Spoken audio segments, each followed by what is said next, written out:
Uniform ಹಾಕದೆ ಬಣ್ಣದ ಬಟ್ಟೆ ಧರಿಸುವ ಅಧಿಕಾರಿಗಳ ವಿರುದ್ಧ ಶಿಸ್ತು ಕ್ರಮಕ್ಕೆ ರಾಜ್ಯ ಪೊಲೀಸ್ ಮಹಾನಿರ್ದೇಶಕ ಆರ್.ಕೆ. ದತ್ತ ಮುಂದಾಗಿದ್ದಾರೆ.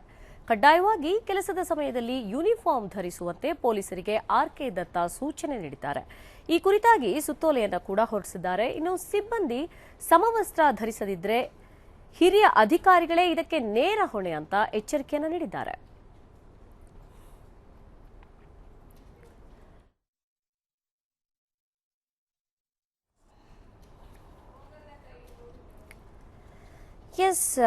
ಇನ್ನು ಪೊಲೀಸ್ ಯೂನಿಫಾರ್ಮ್ ಹಾಕದೆ ಏನು ಸಿವಿಲ್ ಡ್ರೆಸ್ನಲ್ಲಿ ಅಧಿಕಾರಿಗಳು ಏನಾದರೂ ಓಡಾಡಿದ್ರೆ ಅದಕ್ಕೆ ಶಿಸ್ತು ಕ್ರಮಕ್ಕೆ ಮುಂದಾಗಿದ್ದಾರೆ. ಇದೀಗ ರಾಜ್ಯ ಪೊಲೀಸ್ ಮಹಾನಿರ್ದೇಶಕ ಆರ್.ಕೆ. ದತ್ತ ಈ ಒಂದು ನಿಟ್ಟಿನಲ್ಲಿ ಅವರೊಂದು ಸೂಚನೆಯನ್ನು ಕೂಡ ನೀಡಿದ್ದಾರೆ. ಏನಂದ್ರೆ ಯಾವುದೇ ಅಧಿಕಾರಿಗಳಾಗಿರ್ಬೋದು, ಪೊಲೀಸ್ ಅಧಿಕಾರಿಗಳು ಅವರು ಸಿವಿಲ್ ಡ್ರೆಸ್ನಲ್ಲಿ ಓಡಾಡುವಂತಿಲ್ಲ, ಬಣ್ಣ ಬಣ್ಣದ ಬಟ್ಟೆಯನ್ನು ಹಾಕುವಂತಿಲ್ಲ. ಅದು ಕಾರ್ಯನಿರ್ವಹಿಸಬೇಕಾದ್ರೆ ಅವರು ಖಂಡಿತವಾಗ್ಲೂ ಅವರು ಯೂನಿಫಾರ್ಮ್ ಅನ್ನು ಹಾಕಿ ಕಾರ್ಯವನ್ನ ಮಾಡಲೇಬೇಕು. ಅಕಸ್ಮಾತ್ ಆ ಒಂದು ಸೂಚನೆಯನ್ನ ಪಾಲಿಸದಿದ್ರೆ ಅದಕ್ಕೆ ಶಿಸ್ತು ಕ್ರಮಕ್ಕೆ ಮುಂದಾಗ್ತೀವಿ. ಅಷ್ಟೇ ಅಲ್ಲ, ಕಿರಿಯ ಅಧಿಕಾರಿಗಳು ಏನಾದರೂ ಈ ಒಂದು ಕೆಲಸವನ್ನ ಮಾಡಿದ್ರೆ ಹಿರಿಯ ಅಧಿಕಾರಿಗಳೇ ಇದಕ್ಕೆ ನೇರ ಹೊಣೆ ಆಗ್ತಾರೆ ಅನ್ನುವಂಥ ಎಚ್ಚರಿಕೆಯನ್ನ ಅವರು ನೀಡಿದ್ದಾರೆ.